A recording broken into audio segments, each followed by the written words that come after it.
Hello, नमस्ते। Chris का गाना सुनिएगा? ले बेटा, सर तो क्रिस का गाना सुनाने वाले हैं। नहीं, नहीं, नहीं, वो किसी और दिन के लिए। बट काफ़ी वायरल में चल रहा है ये वायरल धूम बंदा वो जमशेदपुर का ही है। कितने फ़नी-फ़नी मीम्स आ रहे हैं। नहीं जानते हैं तो एक बार गूगल सर्च करके पढ़िएगा कि देखिए कैसे इंटरनेट कितनी पावरफुल चीज़ है कि एक बंदे को जो एन्जॉय कर रहा था गाना गा के उसे फ़ेमस कर दिया गया। So coming back to the topic, आज हम लोग करने क्या वाले हैं? तो आज हम सबसे पहले जो हमारा पिछला वीडियो था रोजगारी और बेरोजगारी पे, उस पर एक छोटा सा रिकैप करेंगे। और ये जो आज का जो वीडियो है, ये वीडियो बेसिकली इसलिए है ताकि ये जो हमारी पूरी जो खूबसूरत जर्नी रही है ना, यात्रा इंटर्नशिप की, उसको कंक्लूड करना है, उसका कंक्लूजन करना है। जी नहीं, रिकैप और कंक्लूजन सेम नहीं होता है। रिकैप मतलब याद करना, दोहराना, जो भी आपने पढ़ा, जो भी आपने सुना, जो भी आपने सीखा, उसको वापस से याद करना। और कंक्लूजन मतलब निष्कर्ष।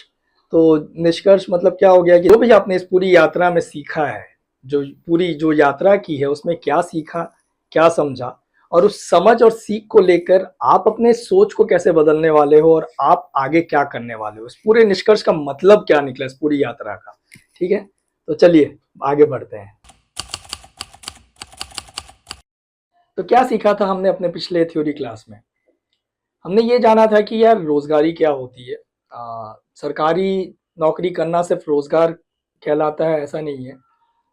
रोजगारी करना मतलब ये होता है कि आप अपने कला को, अपने स्किल्स को यूज करके सोसाइटी के, समाज के किसी भी प्रॉब्लम का, किसी भी बाधाओं का एक सॉल्यूशन ला के देते हो, एक समाधान ला के देते हो, आप उसका हिस्सा बन जाते हो और जिसके लिए आपको पैसे भी मिलते हैं। एग्जाम्पल के तौर पे हमने देखा था कि मोबाइल रिपेयर, वो हो जाता है रोजगारी। उसके बाद हमने जाना कि हमारे देश के रोजगार के इतिहास को, कि कैसे जब अपना देश आज़ाद हुआ था तो हमारे पूर्वज, मेजॉरिटी ऑफ हमारे पूर्वज खेती बाड़ी में थे। 75% उस समय लोग खेती बाड़ी में हुआ करते थे। वो कैसे इवॉल्व होते होते, बदलते ज़माने के साथ बहुत कुछ बदला और आज के डेट में वो 75% घट के 45% पे आ चुका है खेती बाड़ी, और बाकी का मैन्युफैक्चरिंग और सर्विस सेक्टर ने जिम्मा उठाया है। उसके बाद हमने ये जाना कि यार क्या सिर्फ डिग्री लेना काफ़ी है आज के डेट में रोज़गार पाने के लिए? नहीं, जी नहीं, उसके लिए आपको आज के डेट पे स्किल्स की भी ज़रूरत होती है।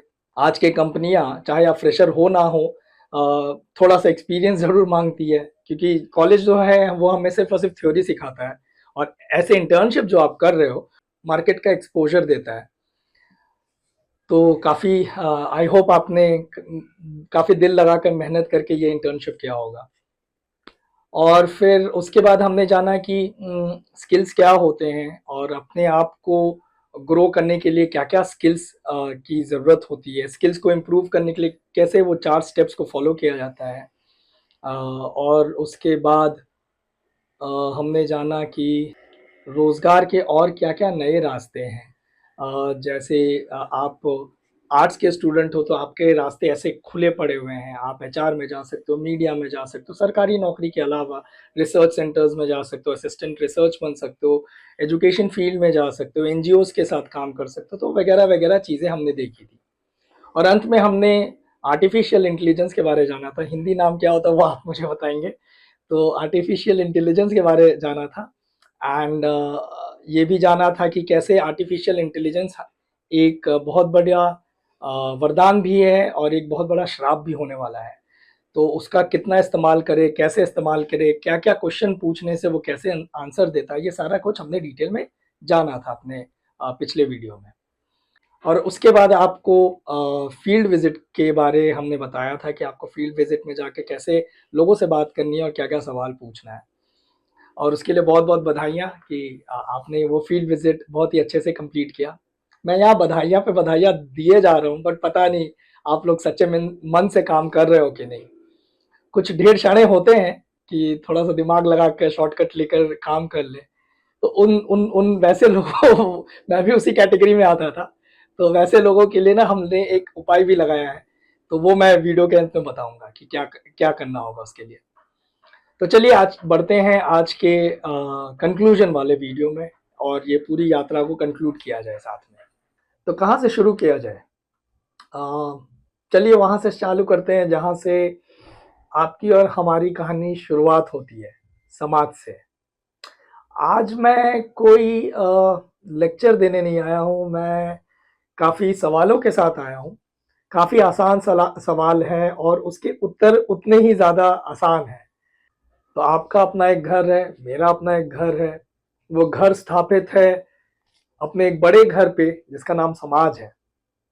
लेकिन क्या जिस समाज में आज हम रह रहे हैं, वो बस रह रहे हैं, जी रहे हैं, या फिर उसका एक एक्चुअली में हिस्सा बन के जी रहे हैं? कट रही है, जी रहे हैं, या उसका एक एक्चुअली में हिस्सा बन के जी रहे हैं? क्योंकि समाज जो है वो सड़क से, मकानों से, बिल्डिंग से, उससे नहीं बनता है। समाज को बनाना पड़ता है। समाज रिश्तों से बनता है, समाज जिम्मेदारियों से बनता है। समाज कोई भेड़ बकरियों का झुंड नहीं है। समाज में हमारी जिम्मेदारियां होती है एक दूसरे के प्रति। ये नहीं कि बाजू वाले का घर जल रहा है और हम फोटो निकाल रहे हैं कैमरा से, फोन के कैमरा से, और बोल रहे हैं कि यार मेरा क्या ही जा रहा है, मेरा घर तो सुरक्षित है। ये नहीं कि कोई रेप करके क्रिमिनल बाहर मार्केट में घूम रहा है और हम कह रहे हैं कि अरे मेरा क्या ही जा रहा है, मेरे घर के महिलाएं सुरक्षित है। समाज वैसा नहीं होता है। और अगर ऐसा हो रहा है, जो कि एक्चुअली में आजकल ऐसा हो रहा है, तो ये समझ लो कि समाज बड़ा कमजोर होते जा रहा है। समाज टूटना चालू हो गया है। और ये जो समाज होता है वो जिम्मेदारियों के एक सिस्टम से चलता है। सिस्टम मतलब कि कोई मशीन नहीं है जो अपने आप चल रही है। उसे हम और आप चलाते हैं, अपनी जागरूकता से चलाते हैं। इसलिए समाज का जो सिस्टम है ना, वो हम जैसे लोगों से ही चलता है। हम जैसा काम करेंगे वैसा समाज बनेगा, वैसा सिस्टम बनेगा। अगर हम ईमानदार है तो सिस्टम भी ईमानदार है, हम बेईमान है तो सिस्टम भी बेईमान है। तो समाज और सिस्टम ना एक जुड़ा हुआ है, और अगर हम चुप रहेंगे तो सिस्टम की गलत चीजें चलती रहेंगी। और पता है सबसे बड़ी गलती क्या होती है लोगों की, जो समाज में समाज का एक हिस्सा बन के रह रहे हैं? वो ये सोचते हैं कि यार मुझ जैसा अकेले से वो क्या ही होगा। यार ये जो सोच है ना, अगर ऐसा सोच लेते हो मुझ जैसे अकेले से बोलने से क्या ही होगा, इस सोच के कारण करप्शन बढ़ता है। इस सोच के कारण नाइंसाफी बढ़ती है। और इसी सोच के कारण ये जो सत्यमेव जयते लिखा हुआ ना हमारे एम्बलम के नीचे, वो कमजोर पड़ने लगता है। तो समाज ऐसे नहीं बदलता है भाई। बदलने के लिए सवाल उठाने पड़ते हैं, सोचना पड़ता है। और इतिहास के किसी भी पन्ने को पलट के देख लो, दुनिया में जितने जितने बड़े बड़े बदलाव हुए हैं ना, वो किसी ना किसी वर्ग के, किसी ना किसी इंसान के सोच का एक प्रश्न था, एक सवाल था। एंड वो सवाल बहुत बड़ी बड़ी तब्दीलियां लाकर खड़ा कर चुका है। हमारे आंखों के सामने मौजूद है चीजें। नहीं नहीं, मुझे गलत मत समझिएगा। मैं ये नहीं कह रहा हूँ कि आप जाएं अपने विधायक से बात करें और बोले कि बदलाव चाहिए, बदलाव चाहिए। वो सब नहीं करने का है यार आपको। अगर आप करने का आगे का सोच भी रहे हैं तो सबसे पहले आप अपनी खुद की जिम्मेदारी तो उठाएं, देखें कि आप उस लायक हैं कि नहीं। देश बहुत बड़ी चीज होती है। बाहर बैठ के उंगली उठाना बड़ा आसान है, अंदर घुस के जिम्मेदारी उठाना उतना ही, उससे कई ज्यादा डिफिकल्ट, उससे कई ज्यादा कठिन है। तो आप पहले उसके लायक है कि नहीं, पहले वो तो चेक करें। कैसे चेक कर सकते हैं? खाया कुछ, रैपर लिया, जमीन में फेंक दिया, जिम्मेदार नागरिक हो क्या आप? पहला सिनारियो। दूसरा, खाया कुछ, रैपर लिया, अपने बैग में डाला, घर गए, घर के डस्टबिन में फेंका। अब सवाल ये उठता है कि भैया घर के डस्टबिन कहाँ फेंके अगर बाहर कोई डस्टबिन है ही नहीं? तब आप जाकर सवाल उठा सकते हैं कि सर घर की डस्टबिन कहाँ फेंकूं, मैं तो जिम्मेदार नागरिक हूं, मैं आपका घर पे आकर डस्टबिन में रैपर को फेंकता हूँ, चिमचिमी को, प्लास्टिक को फेंकता हूँ। बट घर की डस्टबिन कहाँ फेंकूं? उसके लिए तो पूरे मोहल्ले में एक भी डस्टबिन नहीं है। गधे की तरह पब्लिक आती है मार्केट में, रोड में कहीं भी कचरा फेंक के चली जाती है, और मुझे उस गधे गधे की ग्रुप का हिस्सा नहीं बनना है। तब आप सवाल उठा सकते हैं तरीके से। अगर आप खुद की जिम्मेदारी उठा रहे हैं तब आप सवाल उठाने का आपका एक हौसला भी आएगा। एंड इसी तरह भीड़ बदल बनता है और इसी तरह बदलाव भी होती है। तो मैं ये नहीं कह रहा हूं कि आप जाएं और नेता बने, बट खुद की जिम्मेदारी तो उठाएं। जिस कुर्सी पे आप बैठ रहे हैं तो कम से कम उसे तो साफ करके बैठे। मैं ना आपको एक छोटा सा लाइफ का एक एग्जांपल देता हूँ, ठीक है। ये समाज बदलने के लिए ना, समाज में लोगों की सोच बदलने के लिए ना किसी भीड़ की जरूरत नहीं होती है। मैं आपको एक फोटो दिखाता हूँ। तो ये जो आप फोटो देख रहे हो ना, ये 2022 की है। मरीन ड्राइव का फोटो है, पटना मरीन ड्राइव नया नया बना था, हम लोग घूमने गए थे। मैं अपने बहनों के साथ हूँ यहाँ पे। तो वहां पे आप देखो दो लोग हैं, एक पोस्टर लेकर खड़ा हुआ है प्लांट मोर ट्रीज, दूसरा पोस्टर लेकर खड़ा हुआ है से नो टू प्लास्टिक। और मेरे हाथ में अगर आप गौर करो तो प्लास्टिक का बॉटल है। तो उस बंदे ने बहुत ही अच्छी बात मेरे से कही थी कि सर आपको क्या लगता है कि ये जो ये प्लास्टिक बॉटल जो है, कि ये जो कंपनीज हैं ये पानी बनाती हैं कि प्लास्टिक की बॉटल बनाती है। And I was shocked. पहले कह रहे हाँ यार, पानी तो यार कुदरत की देन है। जो कंपनीज है, ये कंपनीज तो प्लास्टिक की बोतल बनाती है, पानी को पैक करके बेचती है।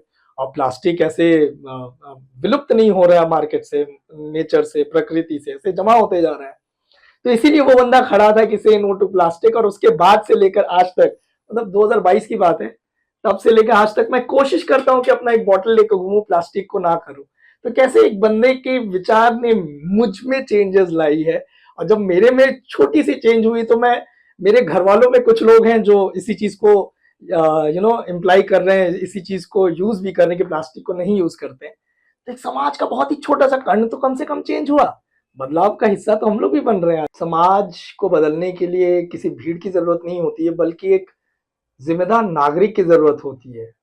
और शायद वो जिम्मेदार नागरिक आप हैं, इसलिए आज आप इस इंटर्नशिप का एक हिस्सा बने पड़े हुए हैं। तो अब आते हैं मेरे दूसरे सवाल पे। हमने ये तो समझ लिया कि राजनीति जो है वो जंगलों में तो होता नहीं है, राजनीति तो इंसानों के बीच में होती है। और राजनीति बेसिकली वो ऐसी सीढ़ी है जो किसी शख्सियत को उस जिम्मेदार पोजीशन पे पहुंचा देती है जहां पे वो पूरे समाज के भलाई के लिए नियम और कानून बना सके। तो फिर मेरा सवाल ये है कि इन जनरल आम जनता राजनीति से इतना डरती क्यों है? मैं बचपन से सुनते आया हूं कि यार राजनीति बहुत गंदी चीज है, पब्लिकली इसकी बात मत करो, दोस्ती टूट जाती हैं, रिश्ते टूट जाते हैं, इसमें सारे चोर लोग बैठे हुए हैं, गंदे लोग बैठे हुए हैं। बट अगर राजनीति इतनी ही गंदी चीज है तो उसका सबसे पावरफुल हिस्सा, उसकी सबसे ज्यादा बलवान चीज आप और हम क्यों हैं? क्यों नेता लोग इलेक्शन के टाइम पे हमारे द्वार पे, हमारे दरवाजे को खटखटाते हैं और बड़े ही विनम्रता से हाथ जोड़ के वोट मांगते हैं? अगर इतनी बुरी चीज है तो ये तो नहीं होना चाहिए। पता है सच क्या है? मुझे लगता है कि सच ये है ना कि राजनीति बुरी नहीं है, इस जगह पे जो लोग पहुंचे हुए हैं ना वो बुरे हैं, और वो लोग इस राजनीति को गंदा किए जा रहे हैं। अब मेरा मतलब ये नहीं है कि राजनीति सिर्फ और सिर्फ वोट का खेल है। राजनीति बेसिकली ये हो जाता है कि यार क्या फैसले लिए जा रहे हैं, कौन फैसले ले रहा है, किस समाज के किस वर्ग के फायदे के लिए फैसले ले रहा है, और उस फैसले लेने से पूरे समाज पे क्या असर गिरने वाला है। फॉर एग्जाम्पल, अगर आपके मोहल्ले में डस्टबिन नहीं होता है तो वो राजनीति का असर है। फॉर एग्जाम्पल, अगर आपके मोहल्ले में स्कूल्स नहीं है तो वो राजनीति का असर है। अगर एग्जाम्पल आपके गांव में अच्छे हॉस्पिटल्स नहीं है तो वो राजनीति का असर है। तो जब राजनीति हमें हर तरीके से, हर एंगल से छू रहा है तो लोग इस पे डरते क्यों हैं, बात करने से हिचकिचाते क्यों हैं? समाज ने मुझे पाल पोस का बड़ा किया है, उसने मुझे यही समझाया है कि यार राजनीति बुरे लोगों का काम है। अच्छे नियत वाले लोग पढ़ाई करते हैं, नौकरी करते हैं और चुप रहते हैं, अपनी जिंदगी काटते रहते हैं। बट अगर अच्छे लोग अगर पीछे हट जाते हैं तो राजनीति में गंदे लोगों के दरवाजे तो ऑलरेडी खुल जाएंगे फिर। और बुरे लोग जब वहां पहुंचेंगे तो क्या सही मायने से राजनीति हो पाएगी? राजनीति तो ये कहता है कि यार जो लोग दब रहे हैं उनका, उनकी आवाज बनो, जितने हमारे रिसोर्सेज हैं उसका एकदम विदाउट बायस न्यायपूर्ण तरीके से बंटवारा होए, सबको बराबरी का मौका मिले, और एक ऐसा सिस्टम तैयार करे जो जवाबदेही हो पब्लिक के प्रति। राजनीति तो यही कहता है। बट अगर गलत गलत लोग वहां पहुंच जाते हैं तो आपको लगता है कि ये सारे जो कायदे कानून है राजनीति की वो सही तरीके से चलेगा? इसीलिए कहा जाता है कि जब अच्छे लोग राजनीति से मुंह मोड़ लेते हैं तो यार राजनीति ना सिर्फ और सिर्फ कुर्सी का खेल बन जाता है, बाकी चीज मायने नहीं करती है फिर। अब आप फिर ये कहोगे कि मैं अकेला क्या कर सकता हूँ? आप कुछ ना करें, कम से कम सवाल तो पूछें, सोशल मीडिया में सवाल तो पूछें, वोट देने से पहले सोच समझ के वोट दें, सिस्टम को समझने की तो कोशिश करें, गलत को गलत बोलने का हिम्मत तो रखें।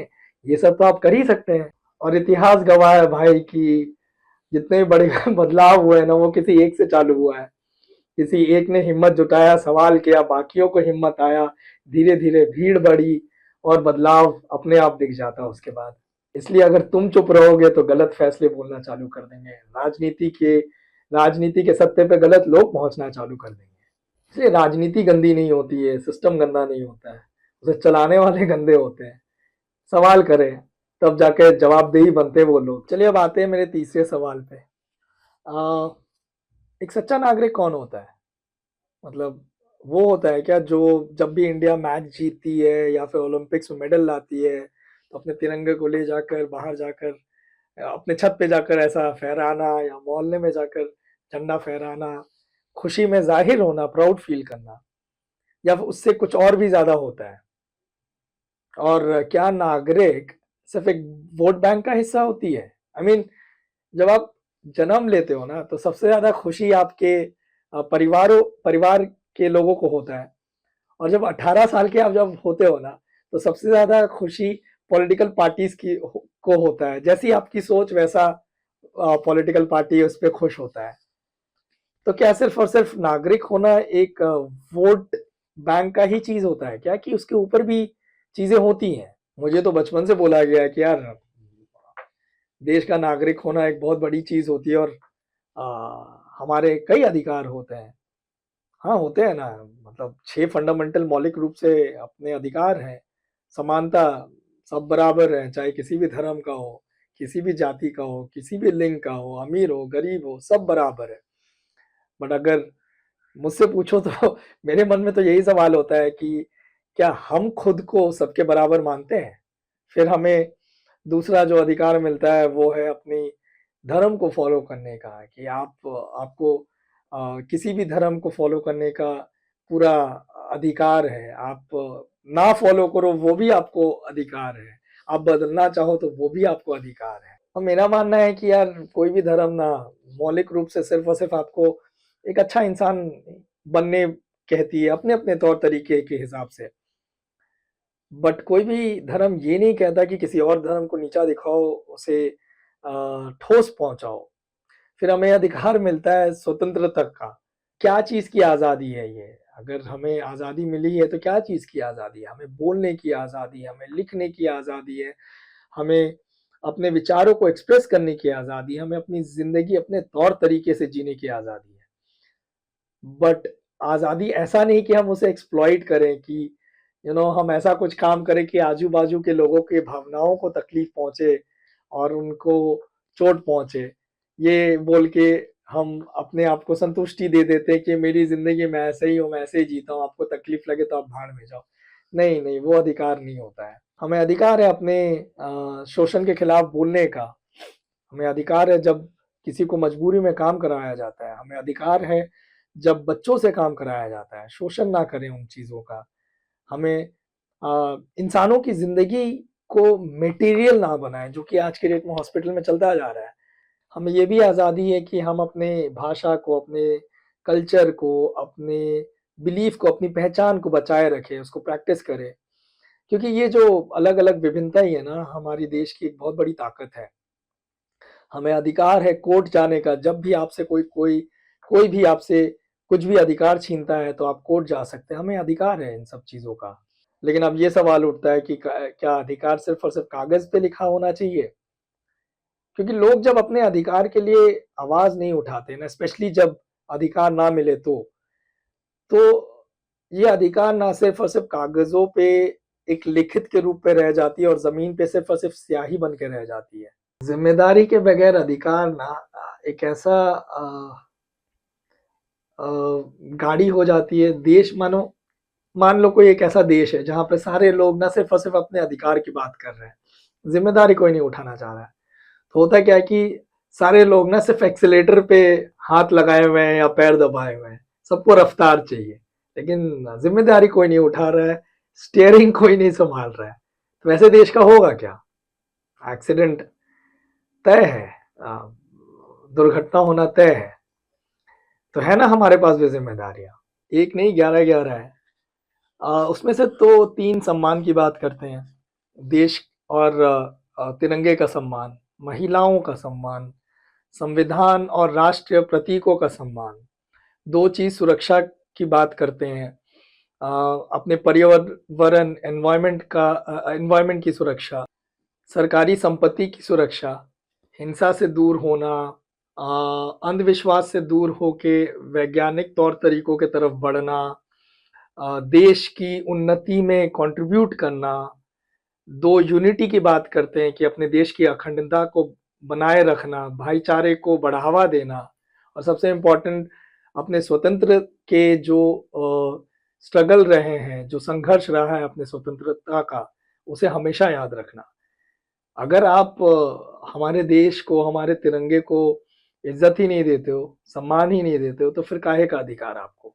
हमारी ज़िम्मेदारियाँ हमारी बहुत बड़ी ताकत है। जो भी इंसान अपनी ज़िम्मेदारियों से पीछे हट जाता है, वो बेसिकली अ, अपनी ताकत को छोड़ दे रहा है। क्योंकि अगर आप ज़िम्मेदारियाँ नहीं निभाओगे, तो कोई तीसरा अपने फैसले आप पे थोपना चालू कर देगा। और जिस देश में लोग सिर्फ़ और सिर्फ़ अपने अधिकार की बात करते हैं ना, तो और ज़िम्मेदारियाँ नहीं निभाते हैं, तो वो देश ना एक कंप्लेन बॉक्स की तरह बनने लगता है। और जिस दिन लोग अपनी अधिकार के साथ-साथ अपनी ज़िम्मेदारियाँ भी निभाने लगते हैं, तो पूरा देश एक परिवार हो जाता है। मैं जानता हूँ कि इतनी विभिन्नता को लेकर पूरे देश को एक परिवार लेके चलना कहीं न कहीं खटपिट तो होती रहेगी। ये मुश्किल ज़रूर है, इसीलिए तो आप लोग ये इंटर्नशिप कर रहे हैं। आसान होता तो कोई भी ऐरा-गैरा नत्थू-खैरा होके इस सोच पे काम करना चालू कर देता। मैं ये नहीं कह रहा हूँ कि ये इंटर्नशिप करने के बाद आप नेता बने, कोई क्रांति लाएँ, बट कम से कम एक ज़िम्मेदार नागरिक की तरह ज़रूर देश में जिएँ। और एक कोई भी ज़िम्मेदार नागरिक क्या करता है? किसी भी चीज़ को समझता है, उस पे सोच-विचार करता है, उस पे सवाल पूछता है, उत्तर ढूँढता है और फिर उत्तर मिलने के बाद सही को सही और गलत को गलत बोलता है। क्योंकि यार देश तभी बदलता है जब इंसान अपने देश के प्रति जागरूक होता है, अपनी ज़िम्मेदारियों के प्रति जागरूक होता है। अब जब जागरूकता की बात आ ही गई है, तो अब चलते हैं अपने नेक्स्ट सवाल पे, जो जागरूकता पे ही है। आपको याद है वो टॉपिक वेलफेयर स्कीम वाली चीज़, योजनाएँ वाली चीज़, समस्याओं का हल होता है योजनाएँ। मेरे मेरे दिमाग में तो ये सवाल आया था कि यार योजनाएँ कब से बनी पड़ी हुई हैं? सालों से बनी पड़ी हुई हैं। तो फिर आज भी हमारे भारतीय भूखे क्यों हैं? आज भी अ, हमारे भारतीयों को सही इलाज क्यों नहीं मिल रहा है? आज भी सब कोई पढ़े लिखे क्यों नहीं है? गैप तो देखा ही होगा आपने, आप फील्ड वर्क कर रहे हैं, समझ में तो आया ही होगा कुछ ना कुछ आपको भी। तो मेरा सवाल ये उठता है कि जितनी भी योजनाएँ बनी हैं, तो क्या वो सिर्फ़ और सिर्फ़ कागज़ों तक ही सीमित रह गई हैं, ज़मीन तक उसका कोई इफ़ेक्टिवनेस नहीं रहा है? योजनाएँ बेसिकली किसी भी समस्याओं का हल होता है। सरकार के द्वारा किया किया गया एक वादा होता है। वादा उस माँ से कि आपके बच्चे को एक पौष्टिक आहार मिलेगा, वादा उस युवा से कि आपको रोज़गारी मिलेगी, वादा उस बुज़ुर्ग से कि यार बुढ़ापे में आपको सही इलाज मिलेगा। अगर ये वादे सिर्फ़ और सिर्फ़ फ़ाइल तक सीमित रह जाए ना, तो वो वादा नहीं कहलाता, वो योजना नहीं कहलाता, वो एक झूठ कहलाता है। कागज़ पे तो हर समस्या का पूरा डिटेल में सॉल्यूशन दिया हुआ रहता है, लेकिन वो सिर्फ़ और सिर्फ़ कागज़ तक सीमित रहता है। क्या सही में वो ज़मीन तक लागू हो रहा है? और ऐसा क्यों चला आ रहा है? बिकॉज़ आप नागरिक जागरूक नहीं हो इसके प्रति। अगर आप जागरूक नहीं हो, तो आपको बेवकूफ़ बनाना बड़ा आसान हो जाता है। अगर आप जागरूक नहीं हो, तो किसी भी स्कीम पे या किसी भी चीज़ पे बात करने पे डर लगता है बिकॉज़ आपको नॉलेज नहीं है, आइडिया नहीं है उस चीज़ का। अगर आप जागरूक नहीं हो तो बीच में करप्ट लोग, चोर लोग घुस आते हैं और अपना पॉकेट भरते रहते हैं। और अगर आप जागरूक नहीं होते हो तो गलत को गलत और सही को सही तरी मायने से नहीं देख पाते हो। तो योजनाओं के बारे जागरूक होना ये भी आपकी ज़िम्मेदारी है, ये इसमें आप ही का फ़ायदा है। योजनाएँ तब सफल होती हैं जब लोग उस पे अपना हक माँगते हैं। योजनाएँ तब सफल होती हैं जब लोग उस पे सवाल करते हैं। योजनाएँ तब सफल होती है और लोग तब सवाल कर पाते हैं जब लोग उस चीज़ के प्रति जागरूक रहते हैं। वरना तो योजना सिर्फ़ और सिर्फ़ फ़ाइल में बंद पड़ी रहेगी। और अगर योजनाओं को जीवित रखना है तो लोगों को उसके प्रति जागरूक होना पड़ेगा। जागरूक होना बहुत ही छोटी बात नहीं होती है। जागरूक अगर आप रहोगे, तो वहीं से एक छोटा-सा बदलाव ज़रूर चालू हो जाएगा। अगर आप जागरूक नहीं रहोगे तो आप चुप्पी माने बैठे रहोगे, नहीं बोलोगे कुछ, नहीं करोगे सवाल। और अगर आप नहीं बोलोगे तो कोई तीसरा आपके बिहाफ़ में ज़रूर बोलेगा। और वो जब बोलेगा तो क्या पता वो आपके फ़ायदे में, आपके हित में बोल रहा है कि नहीं बोल रहा है। बोलें, सवाल करें, जागरूक रहें। अब आते हैं मेरे आखिरी सवाल पे। अगर पढ़ाई सब कुछ है, तो लोग इतने सारे पढ़े-लिखे लोग बेरोज़गार क्यों हैं? अगर डिग्री सब कुछ होती है, तो लोग अपना रिज़्यूमे लेके ऐसे इधर-उधर क्यों भटक रहे हैं? अगर सिस्टम इतना ही सही है, तो मार्केट में कंपनियाँ फ्रेशर्स को एक्सपीरियंस चाहिए करके क्यों पूछ रही है? और ये सवाल सिर्फ़ मेरे मन पे नहीं, आई गेस ये सवाल देश के सारे युवाओं के मन में कहीं न कहीं आया ही होगा। गए वो दिन जब रोज़गार का मतलब होता था कि डिग्री ले लो, फर्स्ट क्लास से पास कर लो और नौकरी मिल गई। आज के वक़्त में बहुत कुछ बदल गया है। स्किल्स माँगा जाता है। तो रोज़गार का असली मतलब होता क्या है? रोज़गार का मतलब होता है कि अपने स्किल्स को सही तरीके से इस्तेमाल करके, समाज के किसी भी प्रॉब्लम का सॉल्यूशन का हिस्सा बन के, उस पे पैसे कमाना, इज़्ज़त भरी पैसे कमाना। रोज़गार होने से ना ही ना सिर्फ़ आप अपने आप का एक बोझ जैसा फ़ील करते हो, बल्कि अपने परिवार का, अपने समाज का एक बहुत ही अहम पिलर बन जाते हो, स्ट्रेंथ बन जाते हो। आजकल जो डिग्रियाँ मिल रही हैं, कॉलेज जो डिग्रियाँ दे रही है, वो बस आपको थ्योरी के बेसिस पे दे रही है। आप एग्ज़ाम्स अपने रट्टा मार-मार के पास हो रहे हो, मोस्ट ऑफ अस, ज़्यादातर लोग। समझने का कोई अ, कोशिश नहीं कर रहा है। तो ये एक बहुत बड़ा गैप हो जा रहा है मार्केट में कि एजुकेशन इंडस्ट्री हमें भर-भर के एम्प्लॉइज़ दे रही है, एम्प्लॉइज़ हैं कि यार आओ नौकरी करो, नौकरी करने वाले लोग भर-भर के दे रहे हैं, लेकिन उनमें भी क्वालिटी नहीं आ रही है। कोई हमें ये नहीं सिखा रहा है कि एग्ज़ैक्टली प्रॉब्लम कैसे सॉल्व करते हैं। कोई हमें ये नहीं सिखा रहा है कि मार्केट एग्ज़ैक्टली कैसे चलता है। कोई हमें अपने स्किल्स को यूज़ करने के लिए नहीं सिखा रहा है। तो सिस्टम को सिर्फ़ ब्लेम कर देने से ना ग्रोथ वहीं रुक जाती है। जो लोग अपने स्किल्स पे काम करते हैं, खुद को पहचानते हैं और अपने स्किल्स को काम करते हैं, रास्ता उन्हीं के लिए सिस्टम में बनने का एक प्रोबेबिलिटी बढ़ जाता है। और ये जो संघर्ष है ना कि अ, बेरोज़गारी का, ये हमेशा से चला आया है। बिकॉज़ जिस रेट से हमारी आबादी बढ़ रही है, उस रेट से हमारे जॉब्स नहीं क्रिएट हो रहे हैं। बच्चे तो 100 तैयार हो रहे हैं मार्केट के लिए, बट मार्केट में सीट सिर्फ़ और सिर्फ़ 5 है।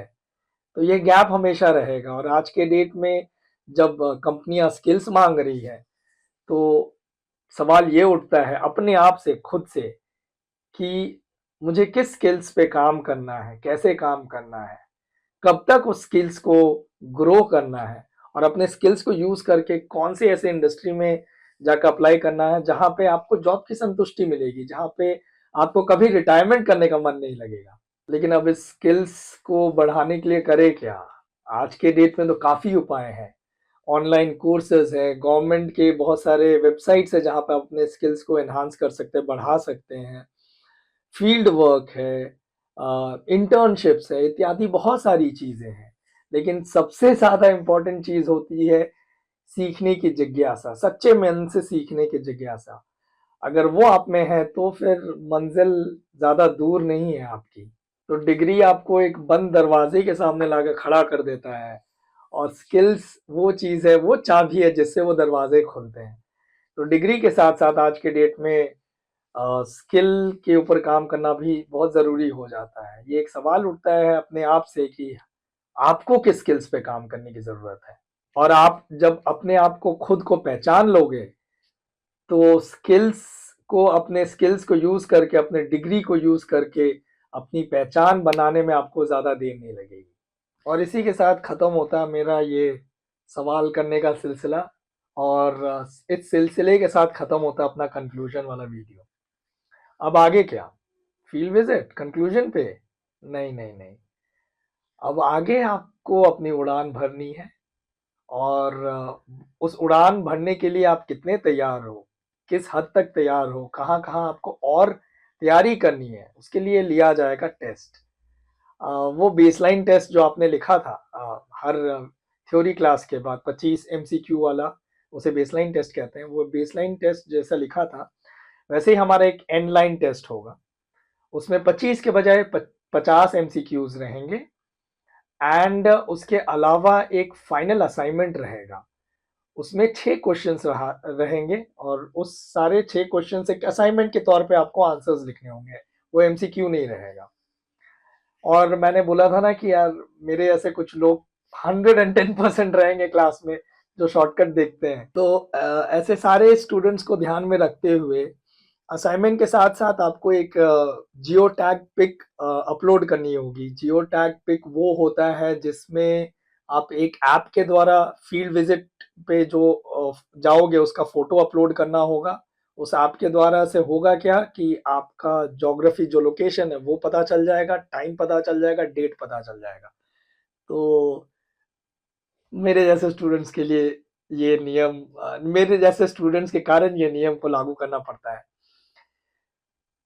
तो ये आपको करना होगा, एंड एक बार आप इसको अच्छे से पास कर जाओ, तो सर्टिफ़िकेट डाउनलोड कर लो और अपनी उड़ान के लिए आगे बढ़ जाना। फाइनली इसी के साथ ख़त्म होता है हमारी ये खूबसूरत जर्नी, इंटर्नशिप जो आपने किया है इस विषय पे जिसका नाम है सामाजिक और राजनीतिक जागरूकता। मैं आशा करता हूँ कि मेरे इस वीडियोज़ को, इस लेक्चर्स को, इस थ्योरी क्लासेस को सुनने के बाद ज़्यादा नहीं तो कम से कम 2% का नॉलेज, ज्ञान प्राप्ति तो हुआ होगा आपको। और मैं ये भी आशा करता हूँ कि उसके साथ-साथ, ज्ञान प्राप्ति के साथ-साथ कम से कम 1% बदलाव लाने का आपने सोचा होगा। यही मेरे लिए काफ़ी रहेगा। और बहुत-बहुत शुक्रिया, बहुत-बहुत धन्यवाद मेरे साथ जुड़ने के लिए, इस विषय को चूज़ करने के लिए। वैसे मैंने अपने बारे ज़्यादा कुछ बताया नहीं अभी तक, तो जाने से पहले मैं अपने बारे कुछ बताना चाहता हूँ। और आज 2025 का आखिरी दिन है। उसके हिसाब से मेरी उम्र 39 साल, 4 महीने और 26 दिन हो जाती है। तो अपने बारे बताने के साथ-साथ मैं ये जो जीवन अभी तक जिया हूँ, उसमें जो एक्सपीरियंस हासिल किया है, उस पे कुछ ज्ञान ही समझ लो, ज्ञान ही देना चाहता हूँ। मेरा नाम है आरिफ रशीद। मैं धनबाद झारखंड से बिलोंग करता हूँ। देखो ना कैसे राजनीति के द्वारा की हुई कुछ नीतियाँ, कुछ बदलाव मेरे को बिहारी, मैं जब जन्म लिया था तो बिहारी था, और फिर काफ़ी छोटी उम्र में बहुत शरारती हुआ करता था, तो पापा-मम्मी ने हॉस्टल भेज दिया। काफ़ी छोटी उम्र में मैंने धनबाद छोड़ दिया था। जब कोरोना के बाद लौट के वापस आया, तो मैं बिहारी से झारखंडी हो गया था। झारखंडी एक्चुअली 2000 में ही हो गया था, बट एक्चुअली झारखंडी होने का एहसास मुझे तब हुआ जब मैं वापस कोरोना के बाद घर आया था। एजुकेशन वाइज मैंने इंजीनियरिंग की है आईटी से, चेन्नई से इंजीनियरिंग की, और उसके बाद मैंने पुणे में आकर एमबीए किया, और मेरा पहला जॉब मेरे को बॉम्बे में लगा था, गोदरेज इन्फोटेक में था। 10 साल मैंने कॉर्पोरेट में काम किया है, एंड कोरोना ने मुझे एक मौका दिया अपने ऊपर सोचने का, अपने आप से सवाल पूछने का, क्योंकि उससे पहले तो पैसे आ रहे थे, ज़िंदगी चल रही थी, सब तो सही था। बट जब दुनिया थमी, तब जाके मैंने अपने आप से सवाल किया कि यार क्या मुझे इस चीज़ में मज़ा आ रहा है? मज़ा तो नहीं आ रहा था। और अपने अपने आप को पहचाना, उसके बाद अपने स्किल्स को पहचाना, अपने स्किल्स पे काम किया, और आज मैं जो भी कर रहा हूँ उसमें काफ़ी एंजॉय कर रहा हूँ। और आई होप हमेशा ऐसे ही मेरी आप लोगों की दुआओं से हमेशा मेरी ऐसे ही सीखने की चाह लगी रहे, बढ़ती रहे। अब रही बात ज्ञान की, इन चीज़ों को मैंने जितना जिया है, सबसे पहली चीज़ कि यार गलत होने से कभी मत घबराना। जब तक आप गलती करोगे नहीं तब तक आप कुछ सीखोगे नहीं, और जब खुद से इंसान गलती करता है ना, बहुत बड़ी सीख होती है वो उसके लिए। दूसरी चीज़, आदत एक बहुत ही खूबसूरत चीज़ है, ठीक है? आदत एक ऐसी चीज़ है जो दिन बर दिन ना वो स्ट्रॉन्ग, मजबूत होते रहती है। तो आदत ना सोच समझ के डालना है, क्योंकि आदत बनाने में 180 दिन लग जाते हैं, चाहे किसी भी चीज़ की आदत हो। उसको मास्टर करने में 180 दिन लग जाते हैं, बट सीखी हुई आदत को वापस से छोड़ने में सालों लग जाते हैं। तो आदत सोच समझ के डालना। तीसरी चीज़ ये कि आपको पता है ज़िंदगी की सबसे खूबसूरत बात क्या होती है? ज़िंदगी की सबसे खूबसूरत बात ये होती है कि हमें किसी को भी कुछ ही नहीं पता रहता है कि कब ज़िंदगी खत्म हो जाएगी। तो ज़िंदगी को ना कभी गंभीर तौर से मत जीना, इट्स नॉट वर्थ इट। उस लायक नहीं है ज़िंदगी कि आप एकदम गंभीर तौर से एकदम ऐसे करके ज़िंदगी जी रहे हो। नहीं यार, उस लायक नहीं है। अ, इम ईमानदारी से ज़रूर जीना। अगर दुनिया के प्रति हो सकता है तो नथिंग लाइक इट, बट अगर वो नहीं हो सकता है तो कम से कम खुद के प्रति ईमानदारी से ज़रूर जीना। Don't be serious in life, be sincere in life. और चौथी और सबसे इम्पोर्टेंट चीज़ कि ज़िंदगी एक रेस नहीं है कि आपको भागना है और पहुँचना है। रैट रेस बोलते हैं अंग्रेज़ी में, चूहों का रेस। और ऐसी रेस में जाके अगर आप जीत भी जाते हो तो हराते किसको? एक चूहे को ही हराते हो। तो ज़िंदगी एक रेस नहीं है, ज़िंदगी एक नृत्य कला है, डांस है। डांस करो, एन्जॉय करो, स्माइल करते रहो, और बेबाक होके, बेफ़िक्र होके, बेखौफ होके, बिंदास होके, और बेकूफ़ा बेकूफ़ बेकूफ़ा बेकूफ़ाना, ओह शिट मेरी हिंदी, बेकूफ़ाना सवाल ज़रूर पूछो, बिकॉज़ कोई भी सवाल ना स्टूपिड नहीं होता है। बेवकूफ़ को छोड़ो, कोई भी सवाल ना स्टूपिड नहीं होता है, भले आंसर स्टूपिड हो जाए, लेकिन सवाल स्टूपिड नहीं होता, बिकॉज़ जिज्ञासा है आपको जानने की, इसलिए आप वो सवाल पूछ रहे हो। तो बिंदास, बेबाक, बेखौफ, बेफ़िक्र, और थोड़ा बहुत बेवकूफ़ी भी रखे रहना। So all the very very very best कि आप अपनी ज़िंदगी में चाँद, तारे और सूरज की तरह चमकें, दूसरों पे रोशनी डालें, और अ, अपना नाम कमाएँ, अपने परिवार का, अपना खुद का, अपने माँ-बाप का नाम रोशन करें। बहुत-बहुत, बहुत-बहुत शुक्रिया, बहुत-बहुत, बहुत-बहुत धन्यवाद मेरे साथ जुड़ने के लिए, इस ब्यूटीफुल जर्नी के लिए। बहुत कुछ आप लोगों को सिखाते-सिखाते मैंने भी बहुत कुछ सीखा है। Thank you so much. Take care, bye.